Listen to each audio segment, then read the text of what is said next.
सकाळी सकाळी लवकर उठलो आणि डायरेक्ट चाललो होतो कॉलेजसाठी. कॉलेजमध्ये गेल्याबरोबर हे आमच्या लायब्ररी पुढचं वातावरण आणि नंतर गेलो आम्ही डायरेक्ट विद्याभवनामध्ये. हे आहे विद्याभवन आमच्या कॉलेजमधलं. नंतर आम्ही गेलो क्लासरूममध्ये. हे आहे B2 क्लासरूम आणि हे आहेत आपले मित्र चेतन इतवारे आणि हे आहेत विकास मनास. जम्मू काश्मीरहून आलेले आहेत, हे खूप दूरून आलेले आहेत आणि हे आम्ही रेसेसमध्ये भेटलो सर्व मित्रमंडळींना. हे आहेत बिल्डर अकोल्याचे पलान अंकुश दुबे. नंतर हे एक्झॅक्टली वाले कोण आहे तर बघितलं तर हे आहेत आदित्य ढेंगरे, लिनक्सचे बादशाह प्रणित दळवी आणि हे आहेत आपले मित्र शिवम लवाडे पाटील. नंतर यांना भेटून आम्ही गेलो क्लासरूम मध्ये. वेदांत दारोकर म्हणे माझी बॅग खालीच आहे, असू दे. नंतर आम्ही चाललो रेसेस मध्ये पाटलाच्या घरी. पाटलाच्या घरी जाण्यासाठी पाटलानं काढली आपली 111 नंबरची बुलेट आणि आम्ही नंतर चाललो 360च्या स्पीडनी कॉलेजच्या बाहेर. कॉलेजच्या बाहेर गेल्यानंतर आम्ही पोहोचलो सरळ पाटलाच्या घरी आणि खूप मोठी टीव्ही होती पाटलाच्या घरी आणि हे आहे पाटलाचं घर आणि पाटील म्हणे चला झालं काम. नंतर आम्ही आलो डायरेक्ट कॉलेजमध्ये. हे आहे फ्रंट गेट आमच्या कॉलेज मधलं आणि नंतर आम्ही चाललो होतो प्रॅक्टिकल करण्यासाठी गेलो डायरेक्ट लॅब मध्ये आणि आपले मित्रमंडळी. नंतर आम्ही चाललो होतो हॉस्टेलवर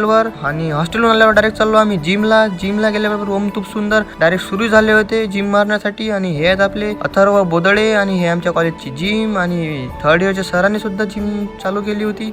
आजच्यासाठी एवढंच. भेटू पुढच्या व्लॉग मध्ये, तोपर्यंत फॉलो करून घ्या. जय महाराष्ट्र.